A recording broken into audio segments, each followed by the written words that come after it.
y estás para que te cuiden a ti. Algún parecido con la realidad. Hoy estoy haciendo un esfuerzo muy grande de no ponerme a llorar, aunque ya me he puesto antes. Porque digamos que una infección en el oído, bueno, le damos antibióticos, 7, 14 días y esa persona está como si nada. Esto es algo para toda la vida. Y si esa persona tiene esa sobrecarga o esa carga inmensa que la siente encima, ¿verdad? Esto es para toda la vida. Esto no se va a quitar en 14 días, ¿verdad? Entonces la sobrecarga es muy importante. ¿Qué puede dar la sobrecarga? Insomnio, es decir, problemas para dormir, aislamiento, cansancio, fatiga, falta de concentración, irritabilidad, te puedes sentir irritable por momentos, alteración también en el apetito, ¿verdad? Y todo esto puede llevar a una depresión. Hay unos estresores del cuidador que sobrecargan, lo sobrecargan. Hay unos estresores primarios, esta literatura que encontré me encantó, porque dividía entre primarios y secundarios, y tiene todo el sentido. ¿Cuáles son los estresores primarios? Los estresores per se de la enfermedad. ¿Cuáles son? Pues que estás viendo que tú tienes el ser que tú amas, porque puede ser tu papá, tu mamá, puede ser tu esposo, ¿verdad? El ser que tú amas se está deteriorando en tus narices y tú no puedes hacer nada. Y tú ves el deterioro físico, el deterioro cognitivo que está teniendo esa persona y la incapacidad funcional, es decir, tú ves cómo ya no se puede cepillar los dientes, tú ves cómo ya no se puede vestir, ¿verdad? Y tú estás sufriendo esas consecuencias no solo de verlo, sino de tener que asistirlo. Sobre todo, y cuántos saben que es verdad, las alteraciones en el comportamiento, la agresividad. Las malas palabras, ¿verdad? Porque algunos se pueden poner vulgares, ¿cierto? Esto hace parte de las alteraciones del comportamiento. Y las alteraciones del comportamiento, que son propias de la enfermedad, es un factor decisivo para la carga del cuidador. No es lo mismo tener un paciente tranquilo que tener una persona agresiva, una persona que se irrita, una persona grosera, ¿verdad? No es lo mismo. Esos son los factores primarios, pero ahora sumémosles los factores secundarios, ¿verdad? Que son los que vienen después de esto. ¿Cuáles son esos factores secundarios? Bueno, es que tener este tipo de pacientes te va a generar un conflicto a nivel familiar, ¿verdad? Entonces, si estás casada, eso te va a generar conflictos con tu esposo, porque es que tú tienes que cuidar a tu papá, tienes que cuidar a tu mamá, ¿verdad? Entonces, hay una dinámica familiar que se mueve en torno a esa situación que va a cambiar totalmente y eso te va a producir conflictos familiares, también laborales. ¿Cuántos han tenido que dejar su trabajo? ¿O cuántos han perdido la concentración en el trabajo y por ese impacto les comenzó a ir mal? ¿Verdad? Impacto económico. Esto impacta económicamente a la mayoría de las familias. Y por supuesto el impacto físico, porque dejar de hacer lo que tú querías hacer o perder tus sueños, tener que truncar cosas, eso finalmente te lleva a la pérdida de tu autoestima, ¿verdad? Entonces ya estamos viendo, abriendo un abanico de posibilidades para que ustedes vean que no es simplemente la persona que tiene la enfermedad de Alzheimer, sino que hay alguien detrás que está acarreando con todas estas cosas que se pueden presentar. Ahora tú dirás, no, pero yo no he vivido nada de eso. Yo estoy feliz, amo lo que hago, me siento a gusto haciendo lo que hago. Sí, es un servicio que tú lo haces con amor, ¿verdad? Pero esto va a depender de la sobrecarga percibida. Habrá otras personas que dicen, no, yo sí me siento mal, yo sí me siento cansada, ¿ok? Esto que tiene que ver con la sobrecarga. Una persona que cuida puede sentir satisfacción en lo que está haciendo, de ayudar a otra persona, ¿verdad? Pero si es una persona que no puede salir a trabajar, que no tiene quien la apoye, no tiene quien la ayude, no tiene una red de apoyo, no tiene con quién hablar, es una persona que perdió, digamos, todo lo que quería hacer y dejó muchas cosas, destruyó pues esto puede destruir también, digamos que matrimonio, ¿verdad? Si no se lleva esto de la manera adecuada. ¿Qué puede pasar eso? Por la sobrecarga, esta persona, sentimientos de fracaso, impotencia o creer que su trabajo no tiene valor. Aquí están los dos panoramas, ¿verdad? Entonces, todo va a depender de qué? Del apoyo. Esta es una labor muy linda, muy bonita, porque es un servicio, como decía la señora Yolanda, de amor. Esto es un servicio de amor. Pero miren todo lo que acarrea, ¿verdad? Y por eso la importancia del apoyo al cuidador. Y mi madre no hablaba de él para nada. Y llevaba una semana o 2 semanas recordándolo en todo. Y una noche me preguntó, oye, mijo, y Pepe, se llamaba mi papá, dijo, Pepe, ¿por qué se quedó por allá? Entonces yo me quedé, bueno, ¿y qué le contesto? ¿Qué le digo? ¿Le digo la verdad? ¿Le sigo la corriente? ¿Le digo que está trabajando? ¿Qué hago? O sea, es mejor seguir la corriente, decir la verdad. ¿Cómo enfrenta uno esa pregunta? O esas varias preguntas que suceden acá rato de ese tipo. Si entendí bien la pregunta, su madre tiene demencia, Alzheimer, demencia tipo Alzheimer, y por momentos ella recuerda, o sea, está en el pasado y pregunta por esa persona, ¿sí? Ok. Con paciencia, sé que has tenido bastante paciencia, ¿verdad? Pero con paciencia, hablas con ella, tratas de explicarle la situación, pero si ves que se pone irritable o que eso está, digamos que, alterando alguna conducta de ella, ¿verdad? No vas a seguir como el juego, ¿verdad? Pero sí vas a detener la conversación y tratar de distraerla con otra cosa, ¿verdad? Pero no se trata de mentirle, ¿verdad?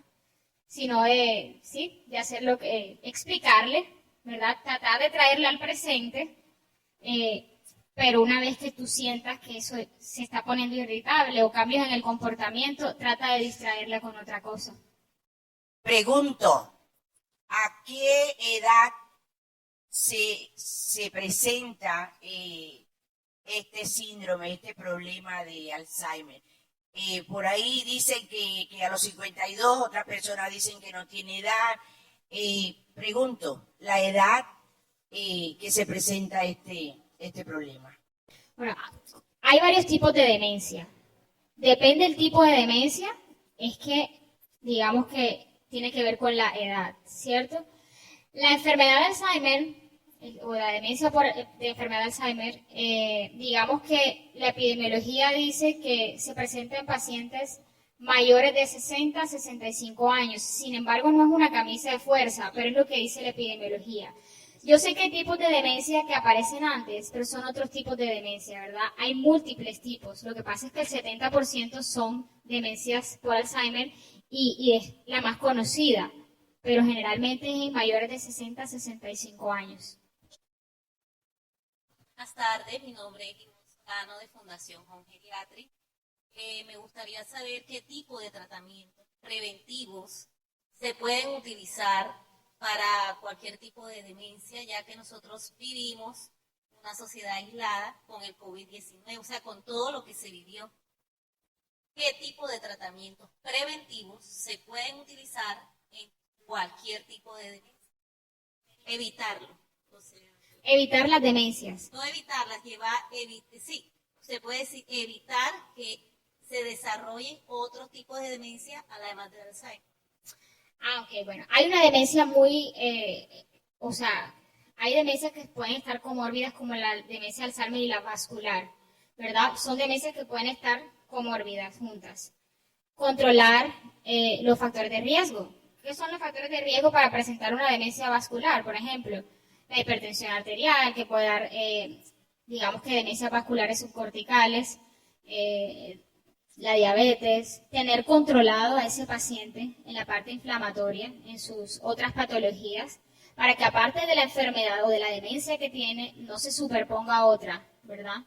Que esta se da obviamente por ya obstrucción de vasos, ¿verdad? Entonces hay demencias de ese tipo, corticales y subcorticales. En este ponerme caso, a llorar, es tenerlo controlado de sus otras enfermedades inflamatorias como la hipertensión arterial y como la diabetes, ¿verdad? Que son las principales causas de demencia vascular subcortical. porque la cortical ya es, digamos que por accidentes cerebrovasculares y estos vasos más grandes, pero este es el tipo de demencia más comórbido con la demencia de Alzheimer. ¿Es cierto o es falso que si una persona llega a los 80 años y no ha desarrollado, digamos, Alzheimer, ya es muy poco probable que lo presente? Y lo pregunto porque conozco un caso de una vecina que tiene 98 años y hace solo 3 fue que la diagnosticaron, pues ya está en un estado bastante avanzado que está ya. Entonces quería que me aclarara eso, por favor. Sí se puede presentar. Digamos que, como lo dije antes, mayor de 60 años, es decir, mayor de 60 años puede ser 80 años, ¿verdad? Puede ser 85, puede ser 86, sí se puede dar a esta edad. Puede ser extraño, puede no que sea no muy frecuente, pero sí se puede dar. Y además quise incluir un poquito del tema de los últimos medicamentos porque sé que son de los aspectos que más inquietud les causan a ustedes y quiero tratar de aclarar lo más que pueda. Entonces comenzamos. ¿Se te olvidó algo? No te preocupes, es solo la edad o tal vez no. Los olvidos hoy en día son muy frecuentes y no los reducimos a la enfermedad de Alzheimer o a las demencias en general. También podemos tener otros aspectos como lo es la depresión, la ansiedad, un mal dormir, el mismo déficit cognitivo por senectud que puede presentarse, ese sí muy frecuentemente después de los 80, entonces no necesariamente cuando tenemos olvidos ya tenemos que tener un diagnóstico de demencia. Quiero para las personas que de pronto no tienen muy claro los términos diferenciar qué es Alzheimer, qué es demencia. Demencia es un grupo de enfermedades que engloban la afectación de 2 o más de las funciones mentales superiores. ¿Cuáles son esas funciones mentales superiores? Son todas esas funciones que nos diferencian de los otros seres vivos. La memoria es una de ellas, pero hay más. Está el cálculo, el juicio, el raciocinio, las habilidades visoespaciales, las praxias. Las praxias son esos aprendizajes automáticos, motores que nosotros hacemos, como por ejemplo cepillarnos los dientes. No tenemos que decir, ahora vamos a coger el cepillo, ahora le echamos la crema, sino que son actos motores automáticos y en algunos pacientes se pueden ver afectados. Entonces, como demencia es la afectación de 2 o más funciones mentales superiores, no todos los pacientes se tienen que parecer.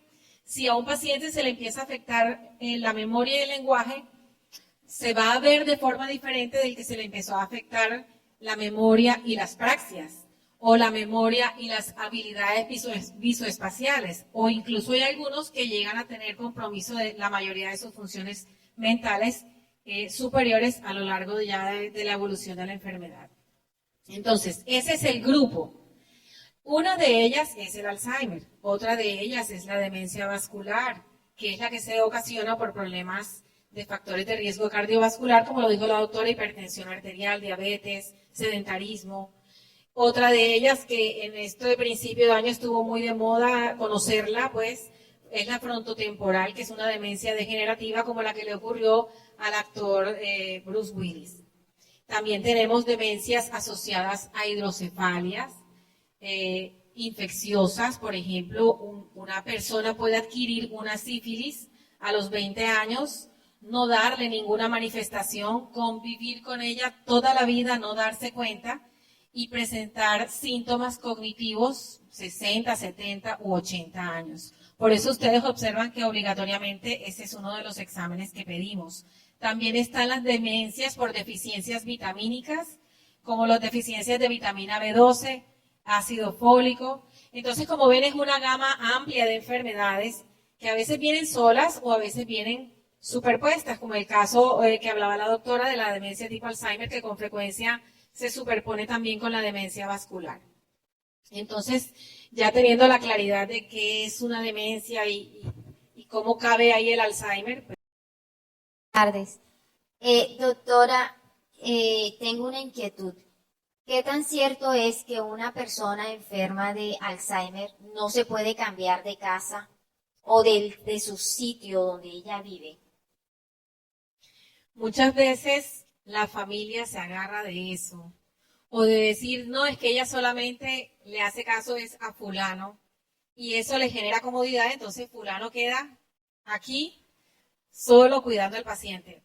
Bueno, lo ideal sería que el paciente tuviera un entorno parecido al que ha tenido los últimos días, o los últimos meses o años. Sin embargo, el que así sea, no va a evitar que la enfermedad siga evolucionando.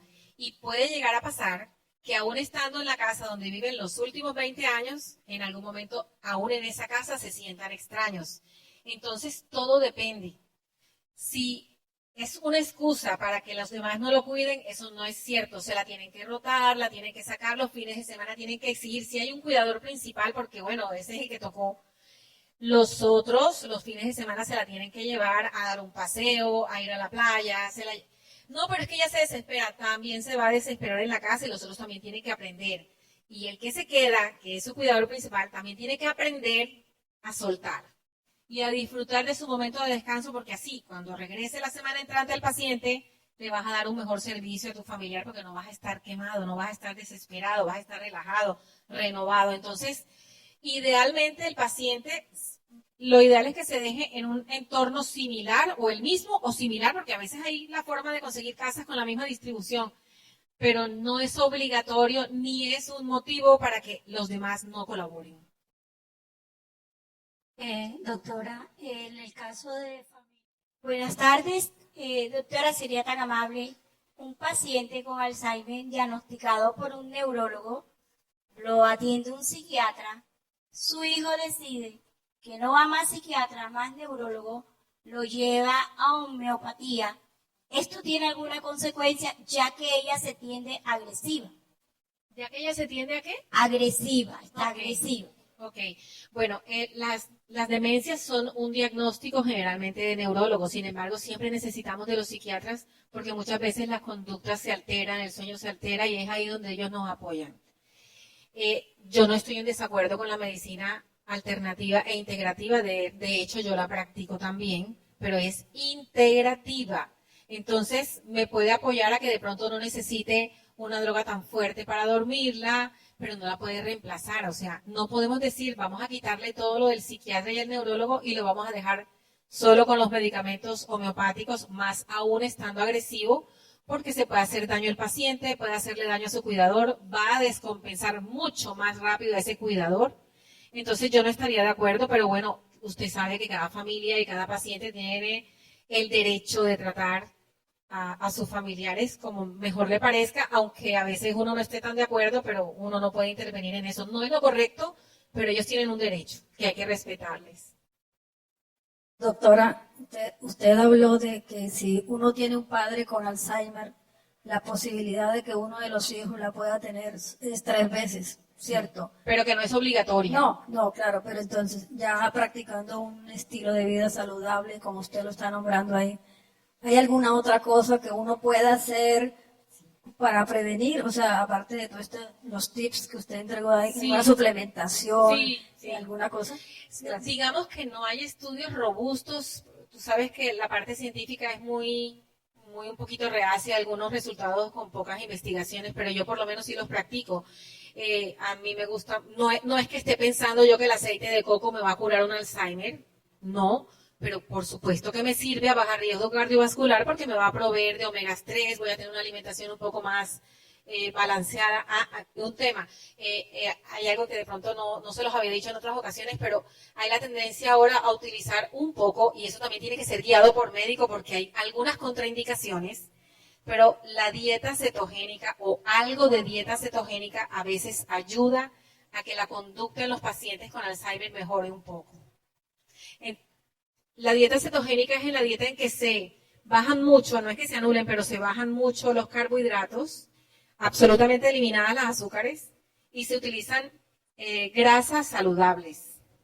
Por ejemplo, algo muy sencillo, que tampoco tiene que ser algo complejo, ni tiene que, sí guiado, obviamente sí guiado, no. Pero un ejemplo es un desayuno con una berenjena picada, huevitos revueltos café con leche no animal y ya listo, sin azúcar. Ahí no hubo pan, nada que ver, eso no va acorde con esta enfermedad. No hubo pan, no hubo harinas en ese primer desayuno, no significa que el resto del día no se le vayan a dar carbohidratos. Eso es guiado, sino simplemente les estoy mencionando las tendencias nuevas que hay, las posibilidades y las cosas que ustedes pueden preguntarle a su médico. Algunas veces está contraindicado, entonces tampoco se puede hacer a la loca, ¿listo? Con mucho gusto. ¿Qué otra pregunta tienen por ahí? Ahora mi pregunta es, entre el sexo masculino y femenino, ¿cuál de los dos se ve más afectado? Puesto que el sexo masculino, pues, el cigarrillo, el alcohol, ciertas cosas que no le benefician. Sí. Entonces, en esos dos, ¿cuál de los dos sexos se ve más afectado por el Alzheimer? Bueno, mire, ahí sí cuenta la parte del riesgo cardiovascular. Las mujeres, hasta que nos llega la menopausia, tenemos una protección cardiovascular adicional, porque nos es más fácil manejar bien las grasas, menos probabilidades de ser hipertensas. Ya una vez nos llega la menopausia, igualamos ese riesgo al del hombre, pero de todos modos esa carga que se trae de ventaja sí ayuda un poquito a la mujer. Hoy en día, la verdad, en cuanto al Alzheimer es más bien parejo. Hay igual frecuencia en hombres y mujeres, pero la parte cardiovascular sí es mayor en hombres. Y sí, lo del cigarrillo y todo eso, tiene usted mucha razón. Sin embargo, esa es una de las desventajas de las liberaciones femeninas, que ya todo eso se está igualando muchas veces. No sé si hay preguntas. Gracias, mi estimada doctora Judith. Un abrazo fuerte para usted. Gracias por esos conocimientos. Muchas cosas seguramente que no conocíamos, hoy se develaron acá en esta tarde con su presencia. Muchas gracias. Mi nombre es Elsie Echeverri, soy psicóloga de la Asociación de Familiares y Cuidadores con Alzheimer. Es un gusto para mí estar esta tarde con ustedes en el tema El arte de cuidarte. Susúrrame un te quiero para que mi corazón recuerde lo que es latir. Dime que los sueños son más reales que la realidad y que me esperas allí para demostrarlo. Tráeme lluvia y tormentas para poder resguardarme en casa. Inventa fantasmas y fantasías que hagan temblar mi piel. Abre puertas que resuciten mi alma y me devuelvan la fe. Átame a tu abrazo y no me dejes escapar. Mírame a los ojos para que los tuyos griten mi nombre y me reconozca de nuevo. Y hazme saber que el amanecer no amanece sin mi despertar. Si alguna vez olvido quién soy, por favor no lo olvides tú. Y responde la cuidadora a su paciente.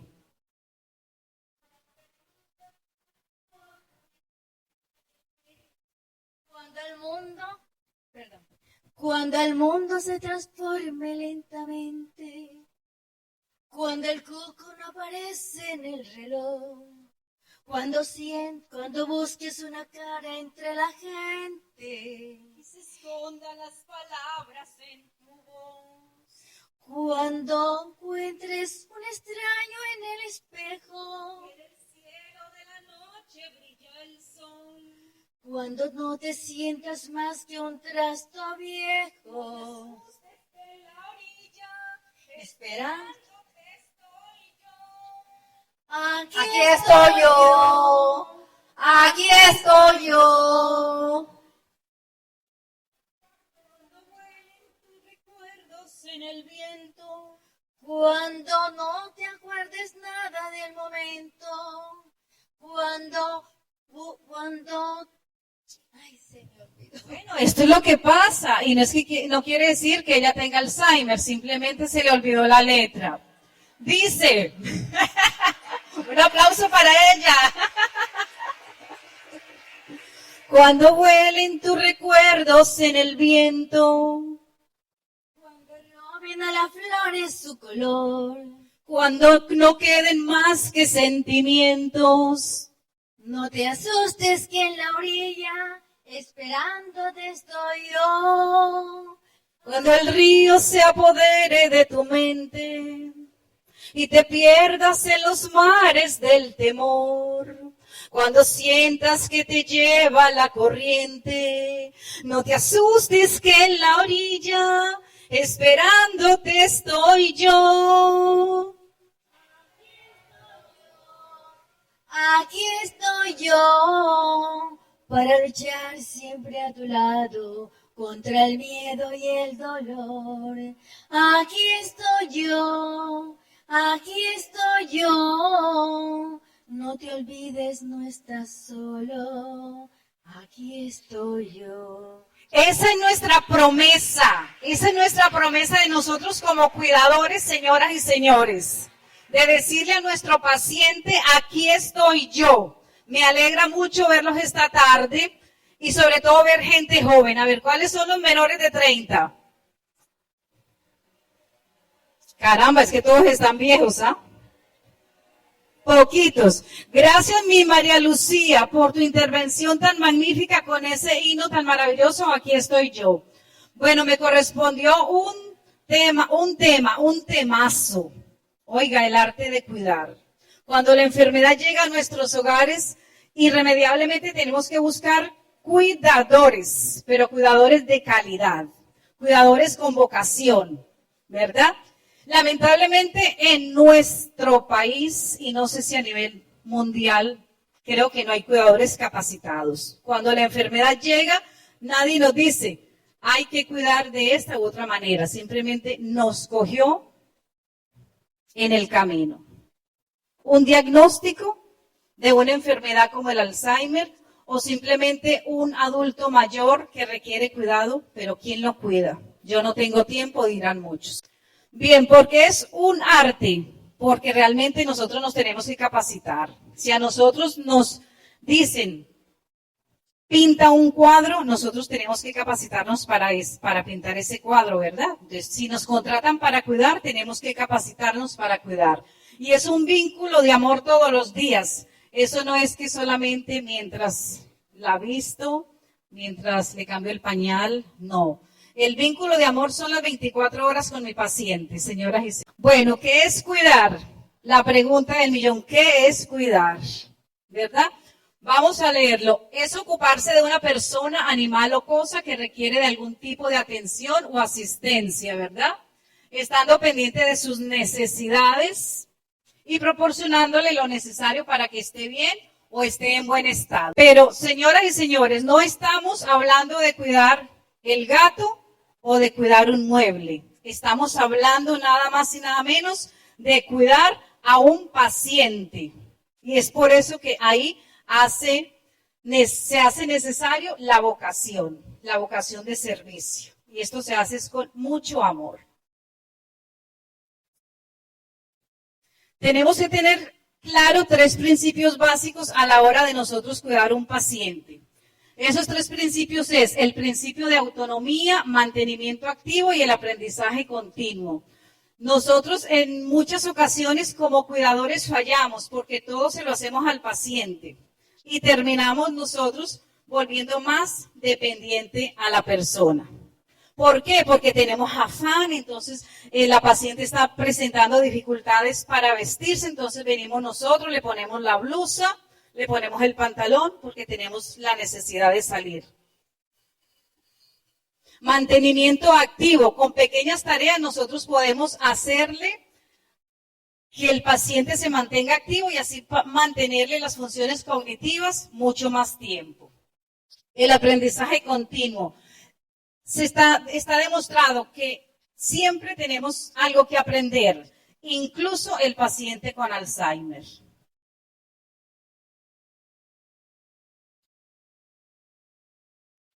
Miren esta frase tan hermosa de Sigmund Freud. La ciencia moderna aún no ha producido un medicamento tranquilizador tan eficaz como lo son unas pocas palabras bondadosas. El medicamento es necesario e irreemplazable, pero va acompañado de esa calidez humana con que nosotros le soportemos ese medicamento. En mi diario trabajar a veces consigo a la 1 o 2 de la tarde medicamentos en una mesita, medicamentos que debieron ser tomados en la mañana. Es porque a veces los cuidadores, las cuidadoras se les pasó y no se administró el medicamento a la hora. Lo que mencionaron la neuróloga y nuestra psiquiatra invitadas, o sea que nosotros tenemos que cuidar a un paciente, pero también tenemos que fortalecer y cuidar nuestra salud, ¿verdad? Cuidar cuidándonos, porque es que si yo no estoy en perfecto estado, yo no puedo cuidar a una persona.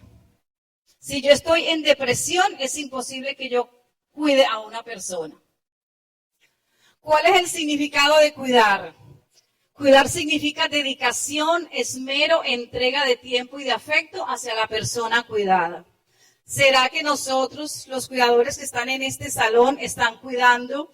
Háganse la pregunta, háganse la reflexión. ¿Estamos cuidando de la mejor manera? Los estudiantes, las estudiantes que están por acá, preparándose para auxiliar de enfermería, ¿verdad? Quiero que se lleven esta tarde un mensaje muy bonito.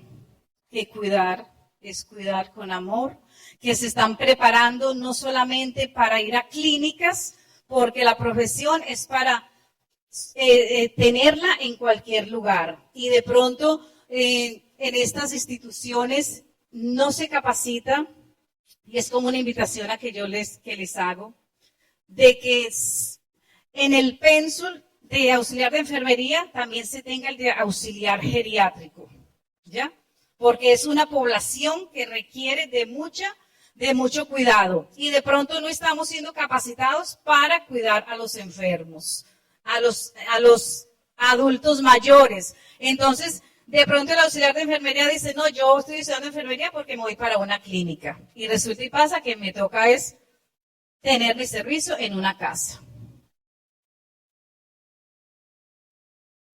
¿Qué es el cuidador según la Organización Mundial de la Salud?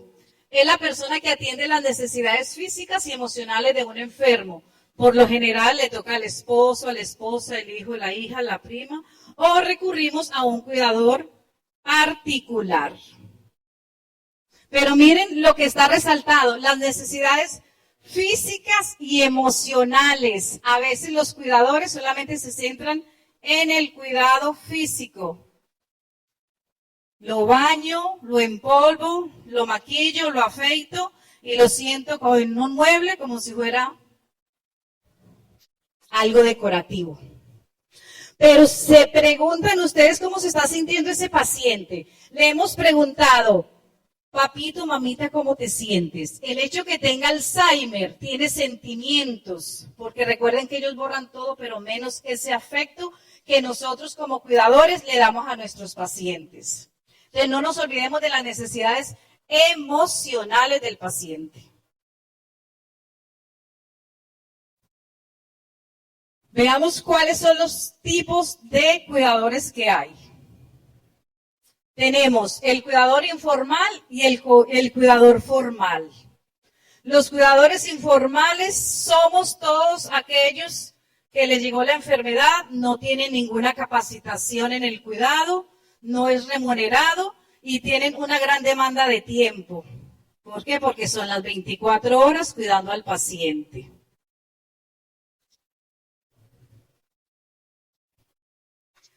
¿Qué es un cuidador formal? Podríamos decir que la psiquiatra, la neuróloga, la psicóloga, el médico somos cuidadores formales, ¿verdad? Pero ustedes también podrían llegar a ser cuidadores formales mediante una capacitación, porque es que a ustedes les toca lo más difícil. ¿Y qué es lo más difícil? La parte asistencial del día a día. Y es por eso que yo hago el llamado a que nos capacitemos cada día más en el arte de cuidar. Se dice que el cuidador formal debe ser un cuidador experto. Eso es lo que nosotros necesitamos, la experticia del cuidador. Porque en mi diario trabajar veo que se están cometiendo muchos, pero muchos errores en el cuidado al interior de las casas. Hay muchos adultos mayores y enfermos con Alzheimer solitarios. porque a veces los cuidadores, las cuidadoras, se olvidan de esa parte que acabamos de mencionar, de la parte emocional. Bueno, dentro del cuidador informal tenemos dos modalidades. Se desliga el cuidador familiar y el cuidador particular. Cuando yo como cuidadora familiar no tengo la posibilidad, el tiempo, entonces recurro a buscar una cuidadora, un cuidador particular. El cuidador familiar cuidaría por obligación. Es la obligación moral que me asiste cuidar a mi mamá, a mi papá. El cuidador particular, necesidad de laborar, ¿verdad? Y ahí el grave problema, que llego sin conocimiento, sin vocación a cuidar un paciente mayor o un paciente con Alzheimer. En medio del cuidador primario y el cuidador secundario está el paciente. A veces estos cuidadores familiares entran en choque con el cuidador particular, porque de pronto el cuidador particular medio se capacita y medio tiene iniciativa, ¿verdad? Pero entonces viene la cuidadora familiar, dice, no pongas a mi mamá a caminar, no la pongas a que haga siesta.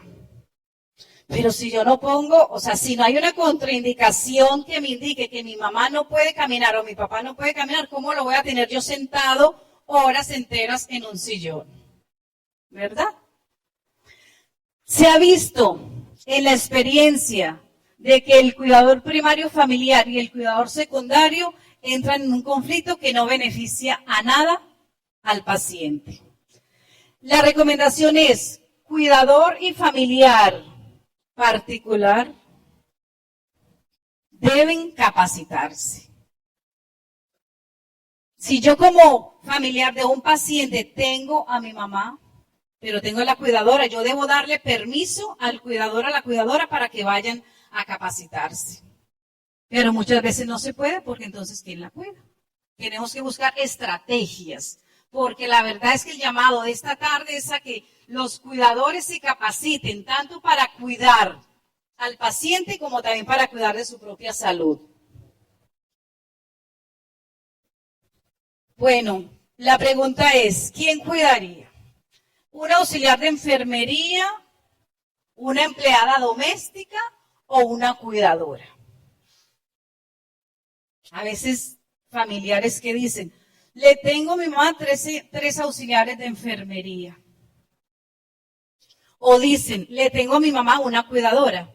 Y resulta y pasa que no es cuidadora, es la empleada del servicio. Y le ponemos esta sobrecarga a la empleada del servicio, donde tiene que atender al paciente, tiene que barrer y trapear. Y eso sí, bien barrido y bien trapeado. ¿Ya? Cocinar. Y aparte de eso, también le estamos dejando la carga de que a las 3 de la tarde llega el nietecito y también hay que cuidarlo y también hay que recibirlo. Ajá, ¿y el paciente qué? ¿A mí me contratan para qué?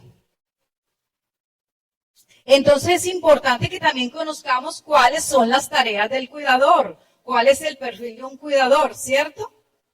Pero una cuidadora puede ser auxiliar de enfermería, empleada doméstica y hacer esos 3 roles, convirtiéndose en una cuidadora experta.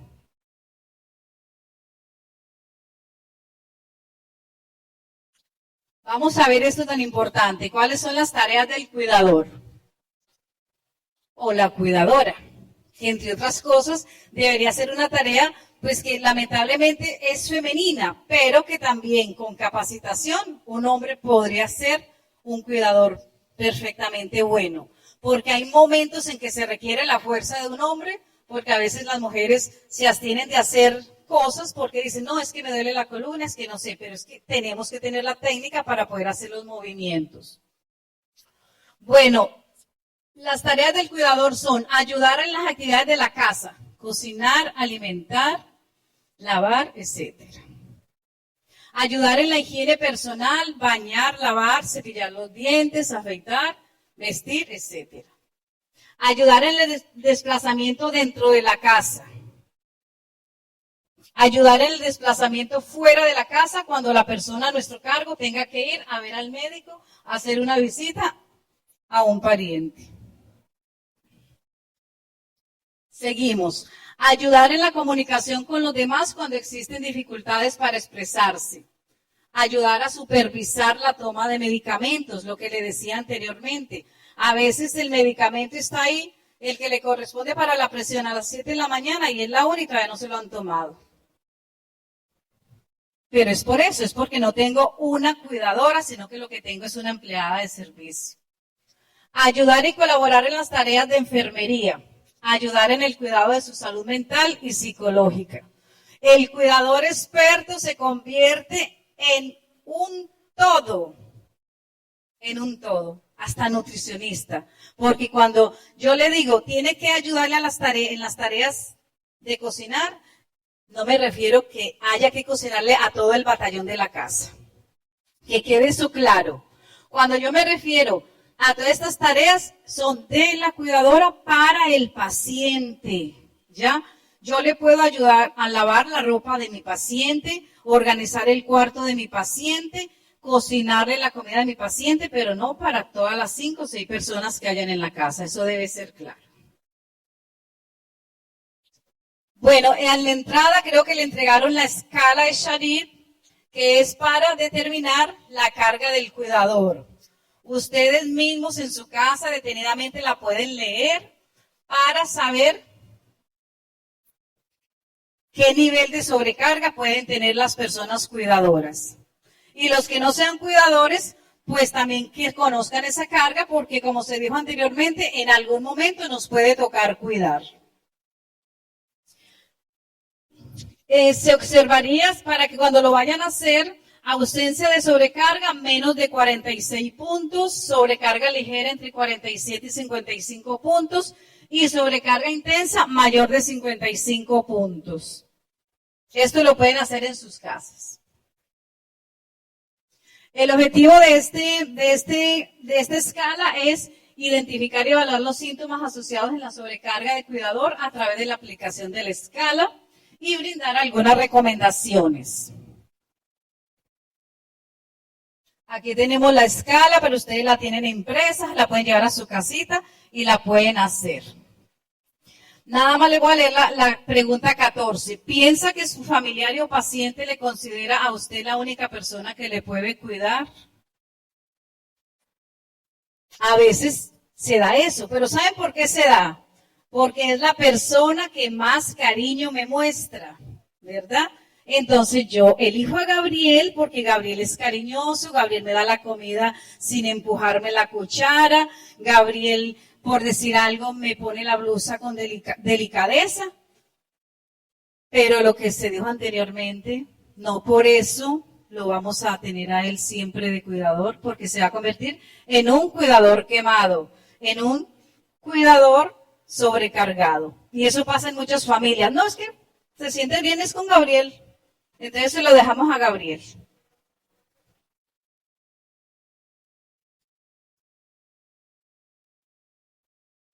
Debemos llevarnos un mensaje a casa, interiorizar que para cuidar yo debo cuidarme.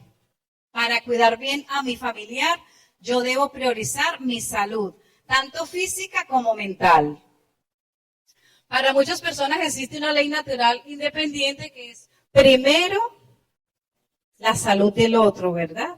Primero es mi paciente, por mi paciente me desvivo. Ajá, pero si yo no me cuido, me friego también. ¿Ya? Entonces, por eso es que no sientan culpa. Cuando ustedes tengan que irse a una parte, a una isla, a una playa, a un cine, váyanse sin culpa. Simplemente contraten a alguien para que cuide a mi paciente mientras voy y vengo. ¿Ya? Y voy, me divierto, me desestreso y así vengo recargada con las pilas puestas a seguir cuidando a mi paciente.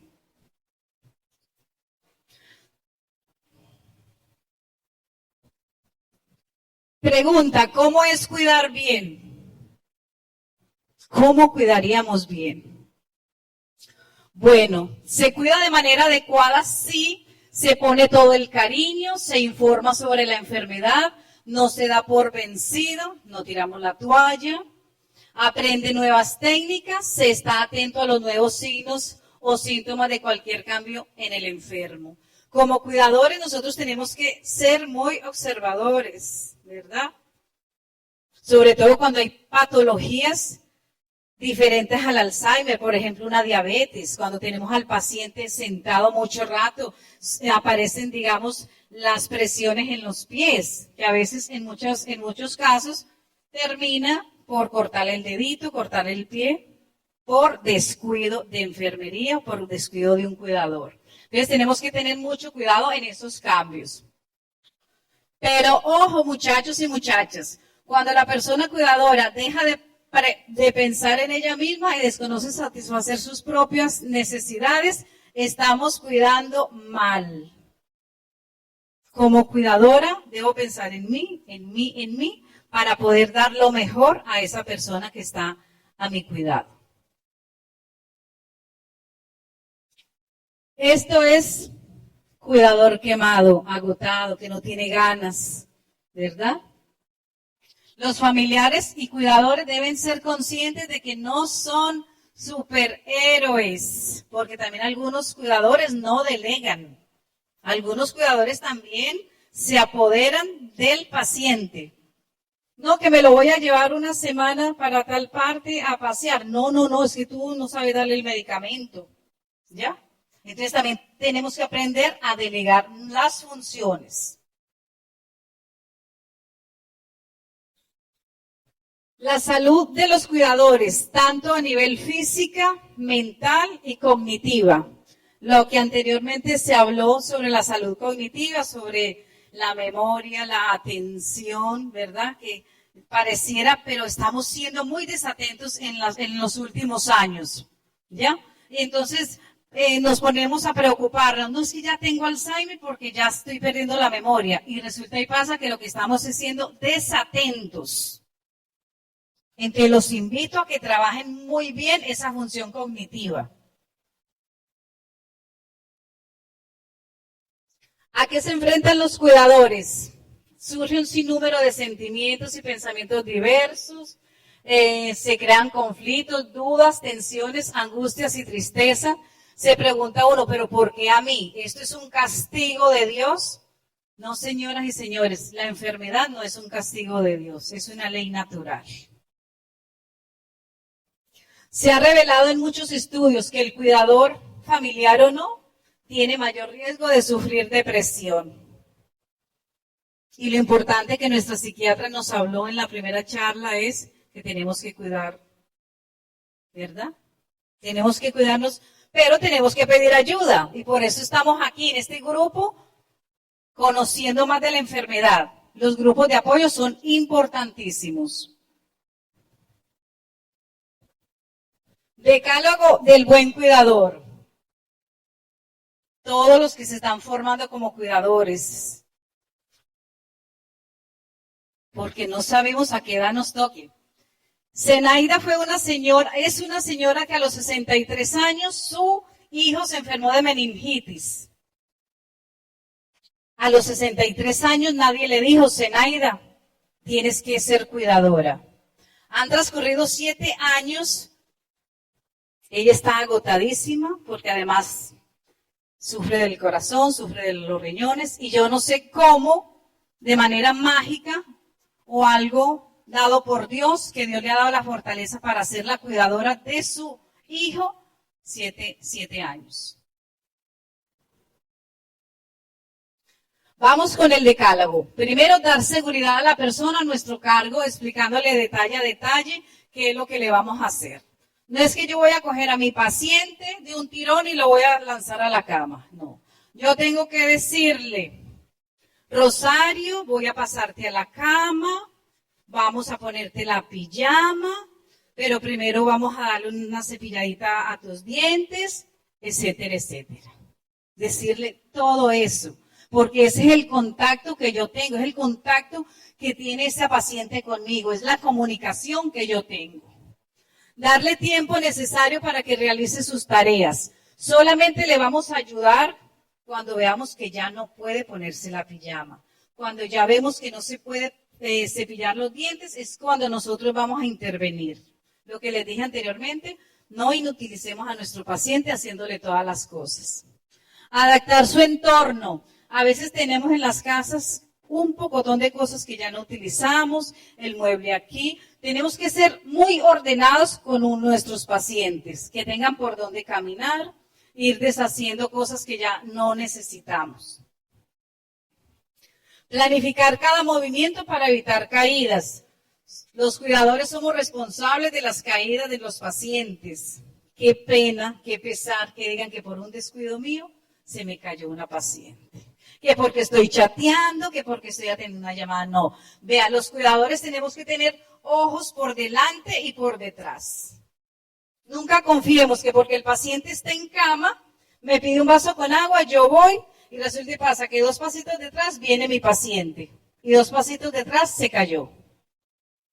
Entonces, si me pide agua, yo voy. Puedo ir así. Tengo control de todo. Esto es para que sean conscientes de que nosotros como cuidadores tenemos una tarea muy importante. Muy importante. Adecuar el ciclo de cambio de postura a sus necesidades. Por favor, no los dejen más de 3 horas sentados en una silla. Si el paciente está en una silla, hagámosle transferencia de silla. No es lo mismo estar aquí 2 horas, después lo puedo pasar para el mueble como más cómodo. Hay circulación, ¿verdad? En los glúteos, a que el paciente ya esté tan incómodo. Mantener siempre una buena postura en cada movimiento y cambio postural. Resulta y pasa que pasamos al paciente a una silla y lo dejamos así. No, dejemos al paciente siempre bien sentado, por favor. Incentivar la actividad y la participación de la persona a nuestro cargo, permitiéndole colaborar siempre que pueda. Lo que les digo, no lo inutilicemos. Si el paciente aún puede comer, pongámosle cubiertos. Si ya de pronto no sabe utilizar tenedor y cuchillo, pongámosle la cuchara, pero que siempre haga el movimiento. Darle productos de apoyo antes de ofrecerle nuestra ayuda. Si la vamos a levantar y ahí un caminador tiene dificultad para desplazarse, entonces yo lo que le puedo ofrecer es un bastoncito o su caminadora para que se apoye. Pero no es que yo por la ligereza, si voy a tomarlo por el brazo, porque también me estoy lesionando yo. Ayudar en sus tareas solo cuando sea necesario. Observar cuidadosamente cualquier variación diaria, lo que ya le estábamos diciendo ahorita. Ser muy observadores. Bueno, características del cuidador ideal, porque lo que estamos buscando es cuidador ideal. No basta con que yo le ponga un pañal automáticamente, le sirva el desayuno, si se paró a desayunar bien, si no lo hizo, no. Necesitamos contextualizar estos 3 aspectos, el teórico, el técnico y el aspecto humano-afectivo, ¿verdad? El teórico me indica que yo debo hacerle un cambio de postura a mi paciente cada 2 horas si el paciente está en cama. Eso me indica la teoría. La parte técnica me indica cómo debo hacer yo ese cambio de postura. Si necesito sábana de movimiento, porque no voy a pensar que tengo una persona que me lo va a ayudar a mover. Voy a pensar que soy cuidadora y que estoy sola. Entonces es importante manejar esa técnica. La sábana de movimiento es importante, no tener arrugas en las camas para que no se vayan a escarar, ¿verdad? Tenemos que ser muy prevenidos. Pero todos esos 3 aspectos se unen con el último, con el aspecto humano-afectivo, porque no es hacer las cosas por hacerlas, sino hacerlas con amor. Tenemos que ser muy íntegros en el cuidado del paciente. Recuerden que si podemos tener cámaras, podemos tener vigilantes familiares que nos dicen, lo estás haciendo bien, lo estás haciendo mal. No necesitamos ser vigilados para hacer un trabajo honesto con un paciente. Los derechos del cuidador también es importante, muy importante. Como cuidador tengo derecho a, primero, conocer el estado de salud del paciente, su pronóstico y lo relacionado con su enfermedad. Resulta y pasa que observo en muchos casos que contratan una cuidadora, esto cuando ya nos referimos a la cuidadora particular. No, venga para que me cuide a mi mamá. Ah, pero ¿qué tiene su mamá? No, ella está bien. Y resulta y pasa que no está bien, tiene una enfermedad y una enfermedad de Alzheimer, por decir algo. Entonces, si yo voy a contratar una cuidadora, yo debo decirle, mi mamá tiene Alzheimer, si tú no conoces de esta enfermedad, yo te voy a enseñar un poco y te invito para que conozcas la enfermedad. El cuidador tiene derecho a estar capacitado para cuidar al paciente y tener tiempo para aprender.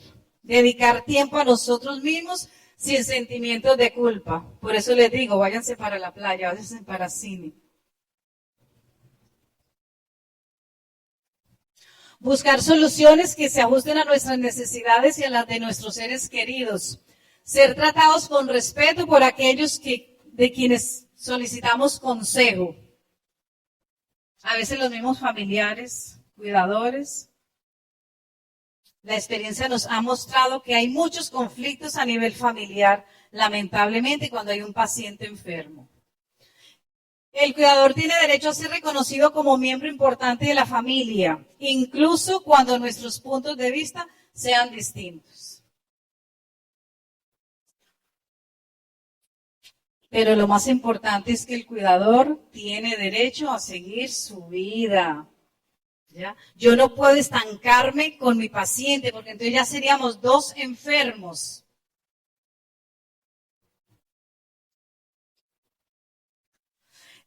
Una pregunta importante, ¿en qué momento debo buscar ayuda? Miren este caso. Aquí tengo el caso de una paciente, pues que no se revela el nombre por cuestiones éticas, pero miren lo que dice la recomendación. Rehabilitación neuropsicológica 2 veces por semana, por tiempo de 2 semanas, para fortalecer los procesos de orientación, memoria a corto plazo, memoria semántica, fluidez verbal, etcétera. Otra recomendación dice, la paciente necesita cuidadora de manera permanente para poder tomar medicamentos, salir a la calle, de compras y transportarse. Dice, la paciente no debe salir sola, no puede tomar decisiones de importancia.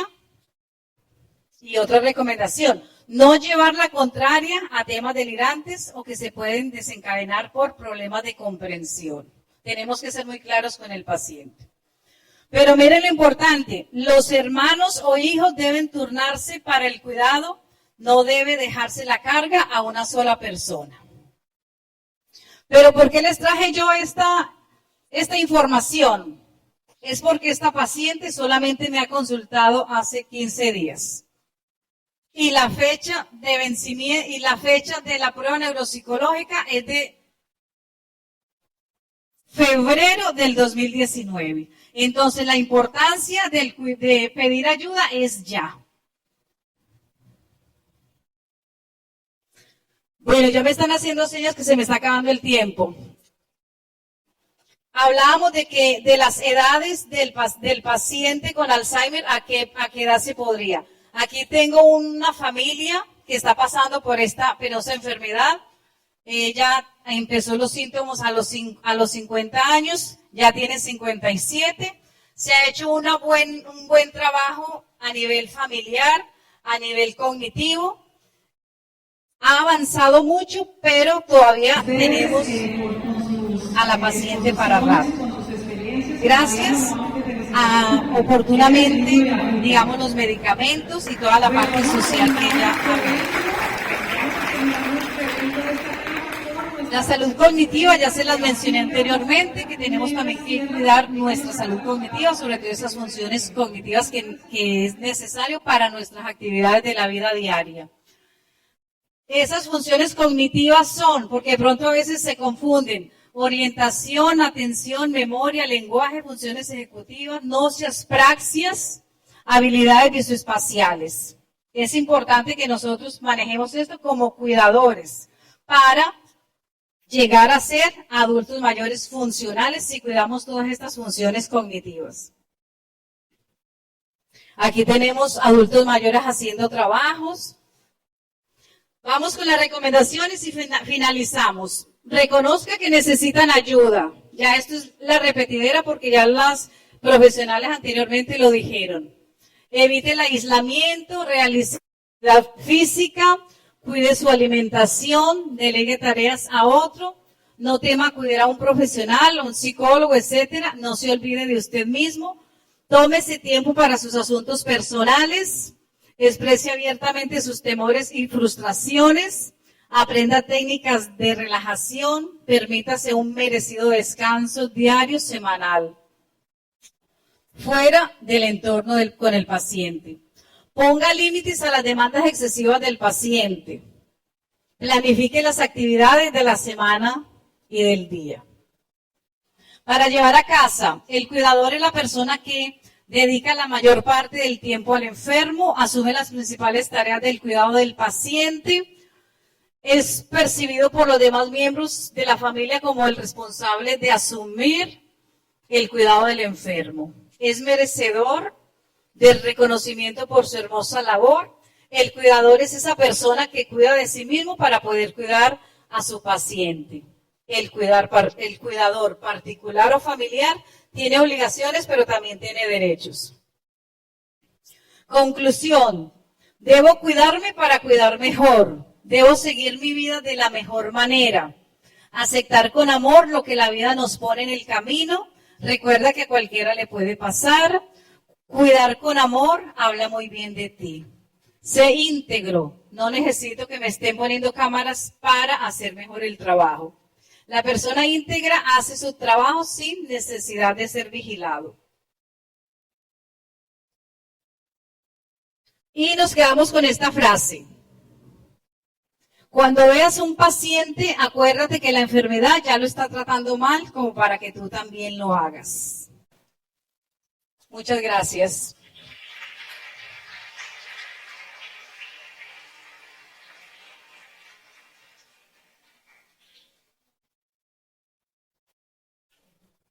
Excelente. Esta es Elsie, nuestra psicóloga en AFICA. Mariano Rolón es un joven de apenas, creo que 19 años, si no estoy mal, no sé si ya los cumplió. Mi pregunta para ti, Mariano, es, a tu corta edad, ¿qué conocimientos tienes sobre el Alzheimer? Bueno, primero que nada, me gustaría presentarme a todos ustedes. Me llamo Mariano Arturo Rolón Márquez. Y bueno, casi la edad, muy pegadita, tengo 18 años y cumplió 19 años este mismo año. Y bueno, respondiendo a la pregunta de a tu corta edad, ¿qué conocimiento tienes sobre la enfermedad del Alzheimer? Pues, como yo apenas estoy estudiando, yo lo que he podido saber sobre el Alzheimer es, por ejemplo, lo que me ha contado mi mamá, lo que he podido investigar en internet y lo que me ha podido enseñar la doctora Elsie, ya que yo participé en mi servicio social del bachillerato en su casa de reposo, donde ahí pude aprender muchísimo sobre las personas con esta enfermedad. Es muy importante saber que el Alzheimer, como ya se ha dicho en todo el conversatorio, es una enfermedad que necesita apoyo constante de todas las personas que se vean involucrados con la persona a tratar, ya que es una enfermedad muy desgastante, no solo para el paciente, sino para todos los cuidadores, ya que, como se ha venido hablando, es necesario que todos apoyen a esa persona, tanto el cuidador principal como los cuidadores secundarios, ya que, como se ve un deterioro de las capacidades cognitivas, de las capacidades de conversa, de las capacidades motoras de la persona, es necesario que siempre haya un seguimiento del paciente.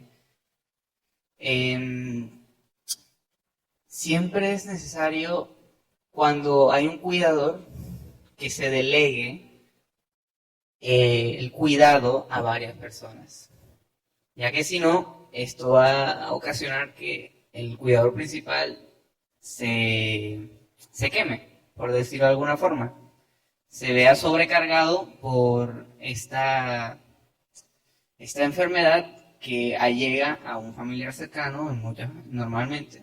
Y bueno, es necesario que tanto todos los hermanos, los hijos, los nietos, todos se vean allegados a esta enfermedad, para que así pueda ser sobrellevada de la mejor manera y que nadie salga afectado, que todos puedan tener una vida tranquila y sobrellevando esta enfermedad de la mejor manera, ya que esta enfermedad enseña mucho, de veras, mucho, mucho, mucho.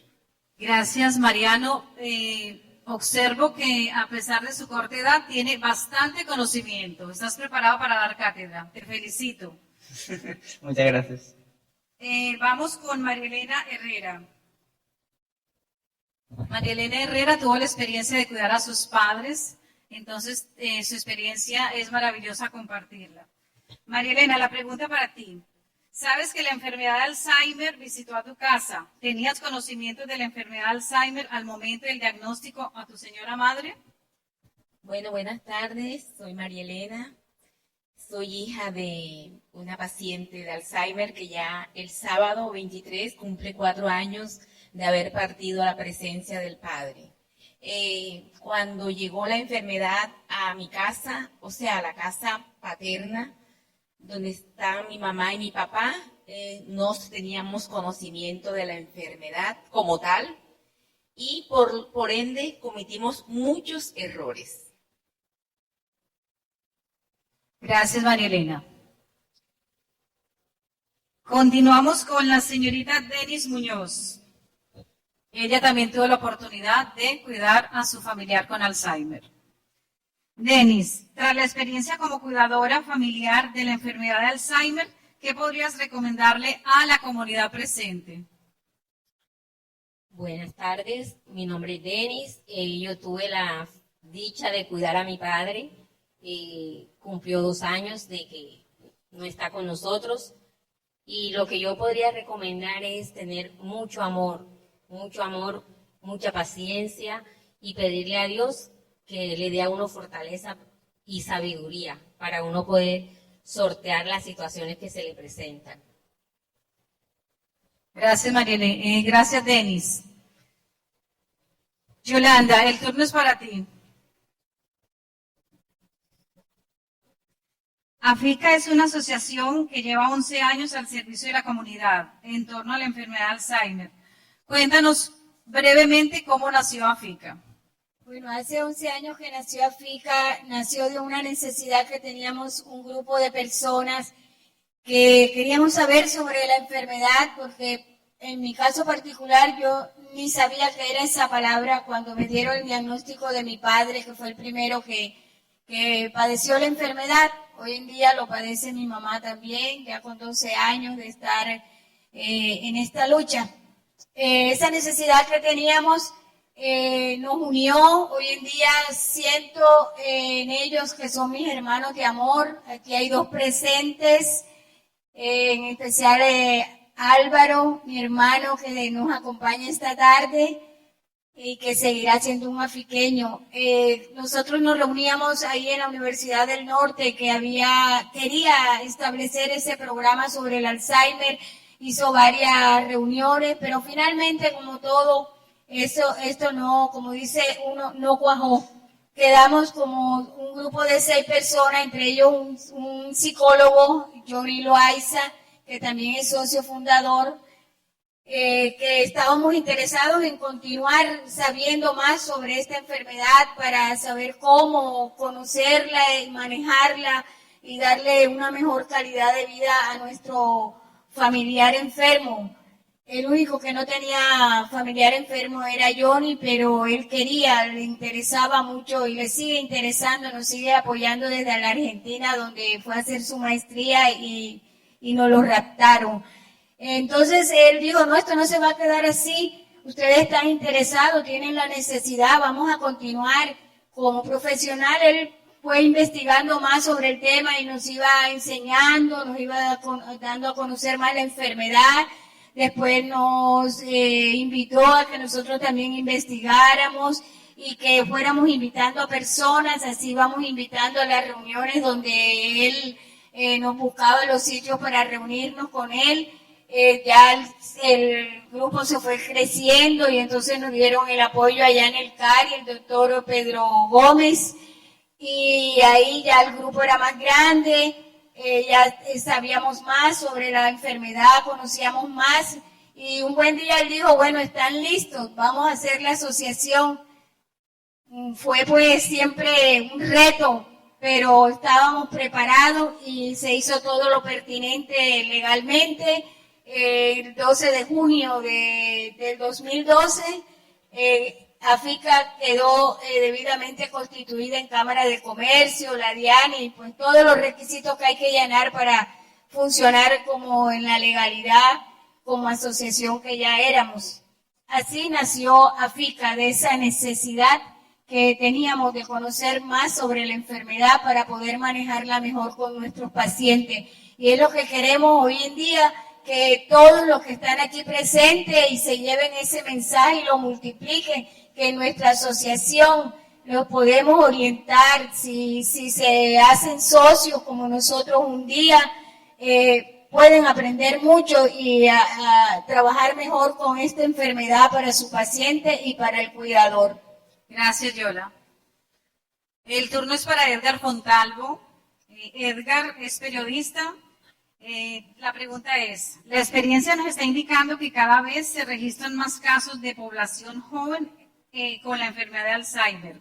Desde su profesión, Edgar, ¿qué conocimientos tienes al respecto? Buenas tardes. Sí, lo que más me ha impactado es la pérdida de la memoria, la pérdida de los procesos mentales, porque es muy difícil, pues, cuando uno tiene un familiar que no lo reconoce a uno, que comienza a tener limitaciones. Y creo que lo más difícil del ser humano es depender de otro para hacer muchas cosas. Entonces, creo que eso es lo más difícil que uno puede ver, porque esas limitaciones, como son progresivas, se van aumentando porque la enfermedad no tiene cura, sino tiene su tratamiento, pero no tiene cura. Entonces, esas son las cosas que más me impactan de los testimonios que he revisado como periodista también, que a veces me ha tocado cubrir ese tipo de pacientes, de todas esas limitaciones que progresivamente van avanzando en el paciente y que desafortunadamente el cuidador o el familiar no pueden hacer nada porque es muy fuerte. Creo que este tipo de trabajo que se hace de socializar para los cuidadores y socializar para el conocimiento de la enfermedad es fundamental, porque es primero una labor preventiva y a la vez también una labor para mejorar el trabajo del cuidador, que no es fácil, no es una labor como cualquier otro trabajo. Este es un trabajo de 24 horas.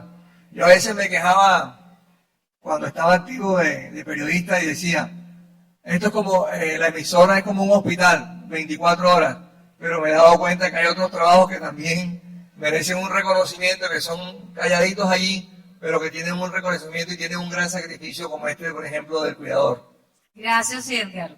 Continuamos con Mariano. Mariano, cuéntanos si de manera breve, por cuestión de tiempo, les voy a pedir que seamos más breves. ¿En tu familia hay casos de pacientes con Alzheimer? Bueno, en mi caso, en mi familia está mi abuela. Mi abuela inició con esta enfermedad cuando yo tenía aproximadamente 7, 8 años, más o menos. Entonces, yo he vivido de primera mano el avance, el deterioro cognitivo de mi abuela. Esta enfermedad, sinceramente, es bastante dolorosa porque uno, como se sabe, ve cómo se deteriora, cómo se va perdiendo la persona. Sin embargo, esta enfermedad es conocida como la enfermedad del amor, ya que esta enfermedad, aunque la persona se vaya deteriorando mentalmente, su corazón sigue intacto, sigue sintiendo el mismo amor por las personas que sentía desde un inicio. En el caso de mi abuela, ella sigue siendo cariñosa conmigo. Tal vez no se acuerde de mi nombre ni de quién soy y me diga, hola, ¿qué más, niño? Hola, amigo, ¿cómo estás? Pero ella sigue recordando quién soy en su corazón, sabe que soy su nieto. Y aparte de eso, como no hay mal que por bien no venga, aunque esta enfermedad le ha causado a mi abuela todo este deterioro, me ha enseñado a mí muchísimo como persona. Me ha enseñado paciencia, me ha enseñado amor, me ha enseñado carácter en la vida y sinceramente me ha enseñado cómo ser una mejor persona y no solo con las personas que tengan esta enfermedad, sino con cualquier persona, ya sea mayor, ya sea menor, da lo mismo, porque ese incentivo, ese amor como persona que me ha dado, a pesar de, me ayuda y me va a ayudar en el futuro, porque para eso es esta enfermedad, para aprender, para crecer, no para sufrir o llorar, que también, pero es más que nada para eso, para crecer uno como persona. Y siempre pues apoyarse en la familia, ya que si no se hace mucho más dura la enfermedad.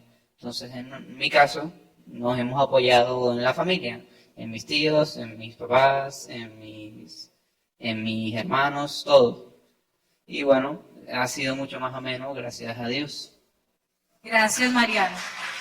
Gracias.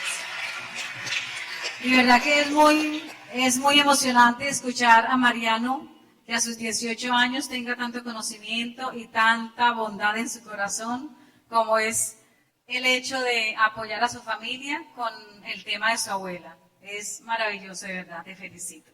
Seguimos con María Elena. María Elena, uno de los pilares de la enfermedad del Alzheimer es la familia. Cuéntanos algo, si en tu familia hubo conflictos en el momento de que tu familiar fue diagnosticado y cómo se solucionó. Bueno, como les dije al principio, desconocíamos de la enfermedad y hubo mucho problema. Gracias a Dios, por la emisora El Minuto de Dios, escuché sobre AFICA y comencé a asistir a las reuniones de AFICA.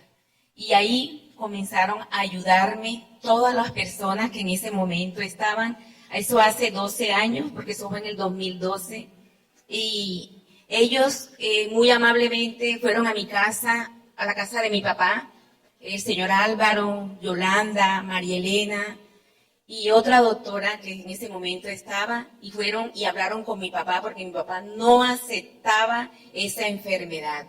Y Dios hizo el milagro a través de AFICA. A través de esa visita hubo un cambio, hubo una aceptación de la enfermedad y cambió por ende el rol familiar. Ya hubo comprensión, entendimiento sobre la enfermedad, aceptación sobre la enfermedad, y de verdad que fue un privilegio para mí y para mi familia aceptar que el Alzheimer es una enfermedad. Y como dijo Mariano, sí sufrimos, claro que sí, pero nos enseñó bastante, porque la unidad familiar se fortaleció. De verdad hubo mucha ayuda familiar, tanto de los varones como de las mujeres, y sobre todo la aceptación de mi papá, y de verdad mejoró bastante el cuidado hacia mi madre, porque todos contribuimos gracias a FICA. Gracias a FICA, por eso sigo en esta asociación, porque de verdad que aquí yo estoy aprendiendo es amar desinteresadamente. Entonces, a mí sí me ayudó AFICA para la unidad familiar, porque la enfermedad la había dividido, pero AFICA la unió. Gracias, María Elena, gracias. Excelente, excelente testimonio. Bueno, el turno es para Denis. Denis, es frecuente ver que muchos hijos se dividen el cuidado de su familiar con Alzheimer por semanas. Según lo que tú has aprendido durante este tiempo que estás en la asociación, ¿crees que es recomendable pasarlos 15 días en una casa y 15 días en otra? Bueno, yo cuento de mi experiencia.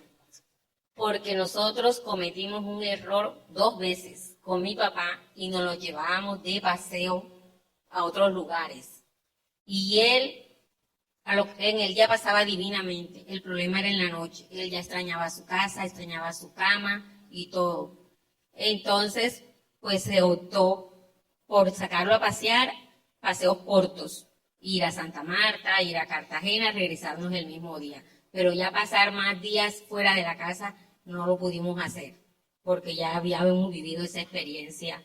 Entonces, y también se lo llevó mi hermano unos días a pasar a Riohacha, y como el tren de vida es diferente a lo que teníamos acá en la casa con nosotros, ellos por el afán de que tenemos que irnos a trabajar, le daban la comida. Que tenemos que no sé qué, lo bañaban. Y yo acá en la casa no, acá en la casa él hacía sus actividades y yo le ponía su comida y él comía a su tiempo, pero él lo hacía. Entonces lo que hicieron fue que me lo inutilizaron, me lo deterioraron y después tuvo que buscar a una fisioterapeuta para que le hiciera los ejercicios y él volviera otra vez a sus actividades. Gracias, Denis. Con esto concluimos que de pronto no es, o sea, la doctora Judith lo mencionó, pues es relativamente, ¿verdad? De cada caso es particular, pero no sigue siendo recomendable pasar 8 días en una casa, 8 días en otra, sino que nuestro paciente debe estar en un sitio y que sean los hijos los que se trasladen a visitar o a cuidar cuando les corresponda. Gracias, Denis. Seguimos con Yoli. Yolanda, aprovechando este espacio, cuéntanos brevemente cuál es la misión que sigue de aquí para AFICA. ¿Cuál es la misión? La misión y la visión de AFICA, resumido en una sola, es orientar a los familiares y cuidadores de personas con Alzheimer para que conozcan más sobre el manejo de la enfermedad. Conociendo podemos darle una mejor calidad de vida, sobre todo con mucho amor. Y también ayudar al cuidador, sea familiar, más que todo, a que sepa cómo manejar esta triste y penosa enfermedad. Y le enseñamos también a cuidarse porque es una enfermedad que desgasta bastante. Y si uno tiene que estar bien para cuidar mejor. Nosotros visionamos que los entes gubernamentales que se encargan de todo lo legal reconozcan que somos una entidad de familiares y cuidadores de personas con Alzheimer que queremos ayudar y orientar y apoyar a todas aquellas personas familias que en su casa ha llegado la enfermedad de Alzheimer. Y lo mismo con la parte científica a través de los médicos que cada día incursionen más en los conocimientos médicos, avancen más para que a su vez nos puedan ayudar mejor al manejo de esta penosa enfermedad. Gracias, Yolanda. Continuamos con Edgar Fontalvo. Edgar, eres hijo único. Tienes a tu mamita no con Alzheimer, pero sí con un diagnóstico de depresión. ¿Tú estás preparado? Yo lo que he hecho desde el momento, ya tengo más de 2 años de estar en el cuidado, es siempre estar observando el comportamiento de ella, cómo evoluciona, y cuando voy a los especialistas, pues comentar toda la información que voy recopilando. Cuando voy al psiquiatra, vamos al neurólogo, a cada uno de ellos, entonces voy comentando cómo es el comportamiento de ella en casa, cómo a qué hora se levanta, qué es lo que está haciendo. O sea, toda esta parte del seguimiento que voy haciendo, se lo voy comentando porque yo creo que lo más importante aquí es la ayuda profesional. Uno de pronto no tiene todo el conocimiento para irlos orientando, pero la ayuda profesional le va marcando un nuevo el camino para irlos que reciban el tratamiento adecuado de manera oportuna.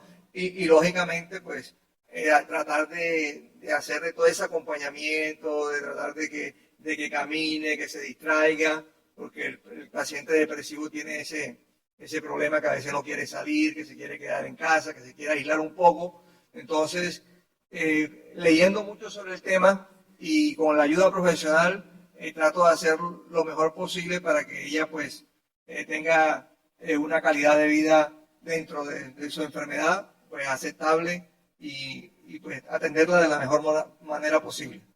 Gracias, Edgar.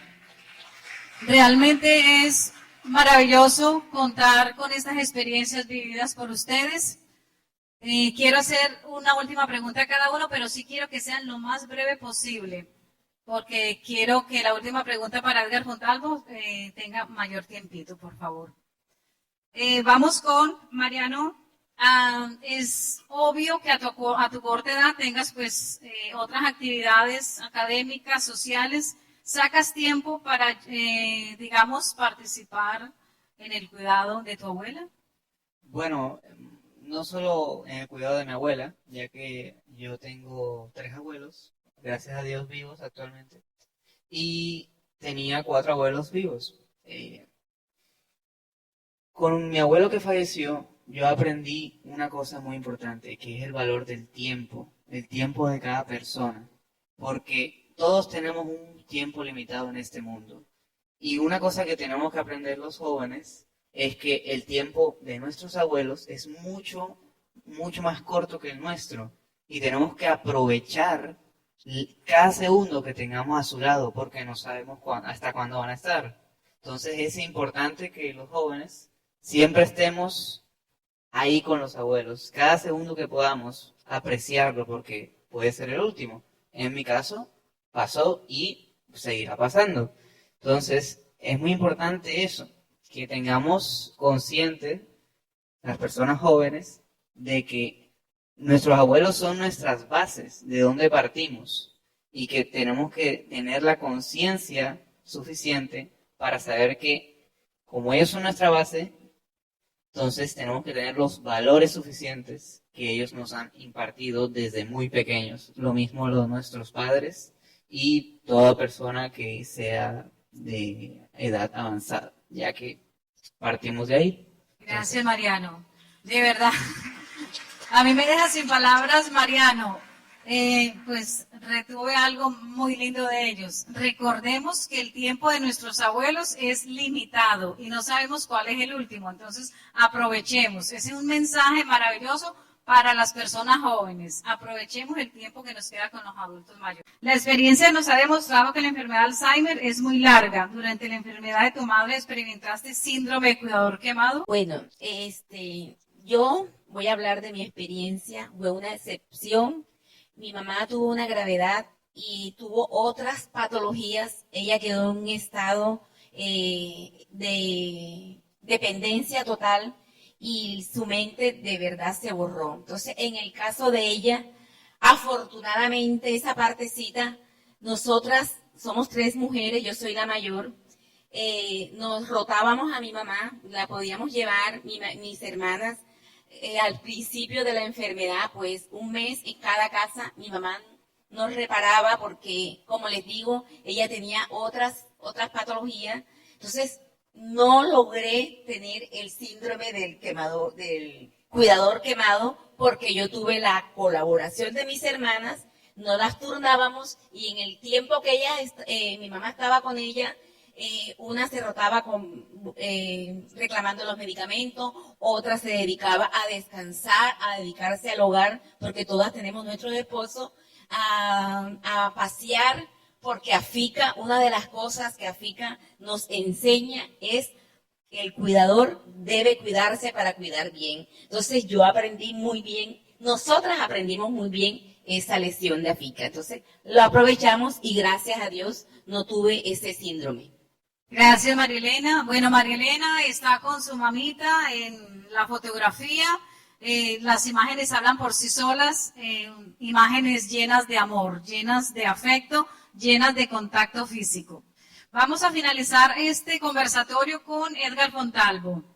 Edgar Fontalvo, la pregunta es, bueno, hace varios años venimos escuchando sobre la ley del cuidador. Al parecer ya está lista para la firma del señor presidente.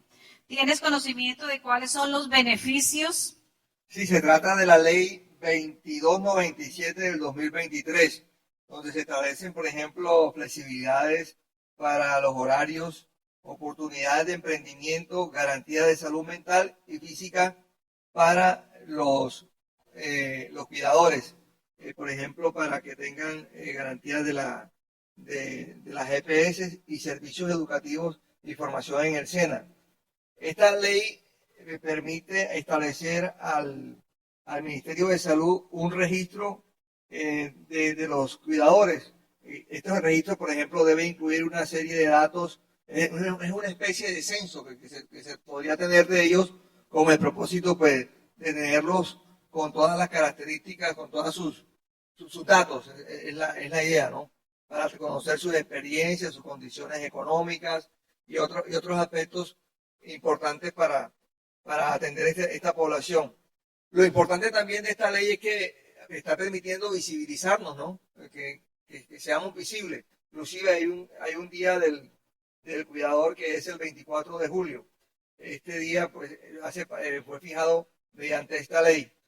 Y hay una cosa importante de la que hablaba Elsie en su exposición, en su presentación, que establece que el Consejo Nacional de Discapacidad deberá establecer los criterios que deben seguir las instituciones educativas, incluyendo en su oferta el Programa Nacional de Orientación e Información para Cuidadores, es decir, que se convierte en una actividad que pueda tener la capacitación en las diferentes instituciones, que eso sí sería fundamental, porque hemos hablado durante toda la tarde de eso, de la necesidad de que tenga una capacitación, que una persona que esté capacitada para realizar esta labor, y esto pues lo contempla la ley, y pues sería una herramienta fundamental para que de esta manera podamos desarrollar un mejor trabajo con nuestros familiares, o si les toca pues hacerlo con otras personas, pues, pero ya tienen, digamos que tengan una parte académica, un fortalecimiento académico, porque como decía es diferente un auxiliar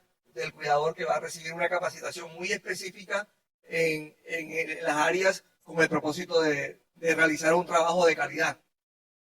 Gracias, Edgar. Estamos atentos entonces a esa ley cuando ya sea, digamos, firmada por nuestro presidente. Gracias, mis queridos. Ha sido un placer, de verdad que muy grata la tarde con ustedes, con sus exposiciones, con sus experiencias. Mariano, nuevamente felicitaciones a ti. Eres el niño de Afica. Bueno, vamos a terminar nuestro evento. Vamos a terminar nuestro evento de esta tarde con nuestra vicepresidenta de Afica, la señora Neira Sierra. Ella nos dará las palabras de despedida del evento. Muchas gracias por haber venido. Todavía no se retiren hasta que escuchemos a la señora Neira. Buenas tardes.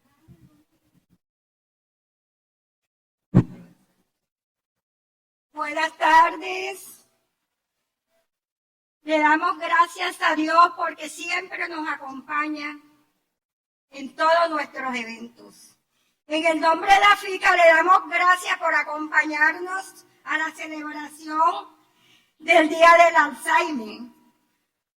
Le damos gracias a la Universidad Simón Bolívar porque siempre nos acompaña en nuestros eventos. Le damos gracias a la doctora, ya se fue la doctora Judith Sandoval, la doctora Lina y a la doctora Elsie Echeverría, que siempre están dispuestos para ayudarnos en Afica. Que el Señor los guarde y los proteja a todos. Que vayan con bien.